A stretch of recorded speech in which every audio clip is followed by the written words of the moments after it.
Well, indeed, I am an associate minister, not a senior minister, and so when I had the opportunity to preach an Easter text, I jumped at it, because we don't often get to preach on Easter. That is reserved for the senior minister. And so when I saw the text of the risen Christ, I said, I'm preaching that. So I welcome you to join me in my joy in reading this, the Gospel of Matthew, the 28th chapter, verses 1 through 10.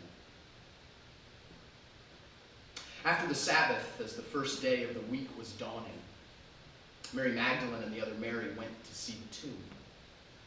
And suddenly there was a great earthquake, for an angel of the Lord descending from heaven came and rolled back the stone and sat on it.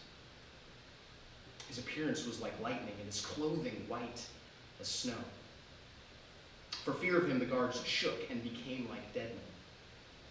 But the angel said to the women, "Do not be afraid. I know that you are looking for Jesus who is crucified. He is not here, for he has been raised, as he said. Come, see the place where he lay. Then go quickly and tell his disciples, he has been raised from the dead, and indeed he is going ahead of you to Galilee. There you will see him. This is my message for you." So they left the tomb quickly, with fear and great joy, and ran to tell his disciples. Suddenly Jesus met them there and said, "Greetings." And they came to him, took hold of his feet, and worshipped him. Then Jesus said to them, "Do not be afraid. Go and tell my brothers to go to Galilee. There they will see me." Would you bow your heads in prayer with me?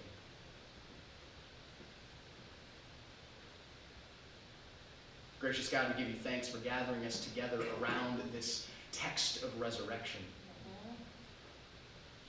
God, we ask that your Spirit would open our hearts and open our minds to the movement of your word. That your truth and that your grace would erupt within us like a mighty earthquake. And now, God, I ask that the words of my mouth and the meditations of all of our hearts would be pleasing to you, you who are our rock and redeemer. Amen. Amen. Did you feel that? It trembled. The couch vibrated. The stove rattled. The floor moved. I was sure of it. For an extended moment, the air itself seemed unsteady as a dull rumble swelled. My mom sat across the room, a quizzical look on her face. She stared through the living room window into the night. We followed her gaze into the night sky. I think a Greyhound bus just drove by. Really? Come on. Come on, at 9 at night, on a residential road, miles from a bus station, from a bus stop or a highway, I'd love to say we all deduced the obvious, what had truly happened, but we were content with my mother's conjecture and just happy to keep watching Star Trek: The Next Generation without even a second thought. Sometimes the earth shakes, and we are there. We are right there, and we miss it. We notice the tremor, but we don't feel its depth. We miss what it means. Later that night, the tremors returned with unmistakable force. This time, my family raced to door frames. We braced ourselves, for no bus was responsible for this shaking. I was struck by the earthquake in our reading from Matthew's Gospel. I've read the story countless times. I've heard it preached time and time again, and somehow, some way, I failed to notice the earthquake. Did you notice it? In my rush to feel the glow of the angel's garb, to behold the surprising emptiness of that tomb, in my rush to encounter the risen Christ and race to Galilee, I failed to notice that the earth shook. Again. You see, 3 days before Mary Magdalene approached the tomb full of grief, the earth shook and the rocks split open. Now, I remember this earthquake, the cataclysmic moment of Jesus' death. Hanging in shame on a public cross, Jesus cried out with his last breath, and the prophet Isaiah's words echoed in each tectonic vibration. The foundations of the earth do shake. Earth breaks to pieces. Earth is split in pieces. Earth reels like a drunken man under the weight of its transgression. Earth falls down to rise no more. The world itself shall crumble, the prophet writes, but my salvation knows no end. Darkness fell upon the earth as all of creation writhed in the agonizing death of God. Yes, I remember that. But then, it happens again. Before Mary and Mary Magdalene ever hear, "Do not be afraid," and he is not here, before they lay eyes on the resurrected Christ and fall at his feet, before any of that, on the day of resurrection, the universe heaved with another great earthquake. And those tremors, I suspect those tremors must have felt familiar. The tearing of the cosmos from within, the earth splitting. See, they had felt that before. Do those tremors feel familiar to you? Because we've seen those tremors before, and maybe they mean something more.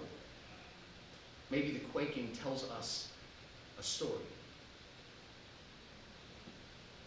You see, there is a cosmic tearing, an earth-shattering instability underway from the very beginning. God speaks, and creation itself erupts into being. God calls Moses to the mountain, and Sinai quivers. God said, "This is my son, my beloved," and the fabric of heaven is torn open above the waters of Jesus' baptism. At the cross and at the empty grave, God speaks the same word of creative love, and the universe trembles, as the universe does. Crucifixion and resurrection, not two moments separated by 3 days, but a single cosmic movement, which has been and always will be shaking the very foundations of the earth. Life is a shaking of God's constant creative love.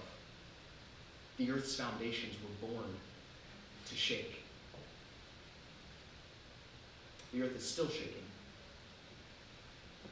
Can you feel it? I felt it this year. I felt it when state after state after state overturned bans on gay marriage in a tidal wave of legal recognition and human dignity. I felt it when a federal appeals court issued the first conflicting ruling, one which can only be resolved by the Supreme Court. I felt it when committed couples held each other as tears of sadness and hope intermixed. Yes, the earth is still shaking. Can you feel it? I felt it this year. I felt it when Michael Brown, Eric Garner, and the fatigue of despair confronted us with the persistent ugliness of injustice. I felt it when grieving families still found bold words for peaceful resistance. I felt it when people of faith wore black and then wore blue in solidarity with all suffering and hope for a more just and transparent and accountable future. The earth is still shaking. Can you feel it? I felt it this year.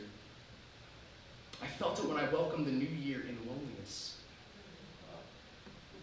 My wife and I shopped for groceries, cleaned our homes, set out the refreshments, activated Pandora, laid out games, and eagerly awaited our guests to arrive to celebrate the new year. One text message, then another. Soon it was apparent that our friends couldn't come. And it was like a cosmic tear ruptured in my heart. I was so mad. I was so disappointed. So I retreated, as I often do, into a football game on the couch. It's bowl season after all.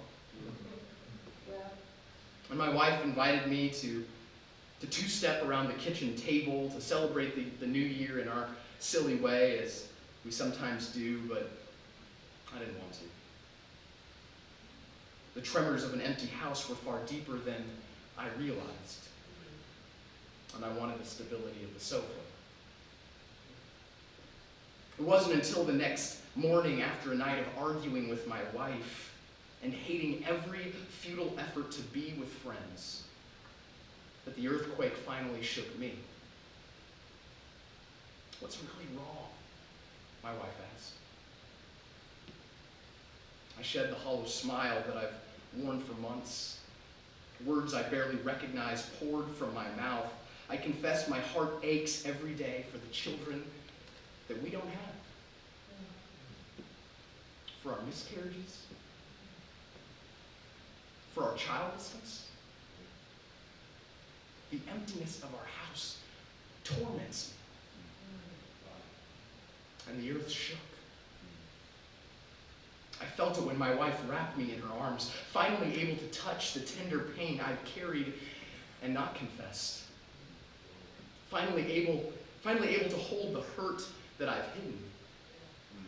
Finally able to catch the convulsions of my sobs as I wept beneath the weight of another childless year. I felt it when she whispered, "I love you." The earth is still shaking. Can you feel it?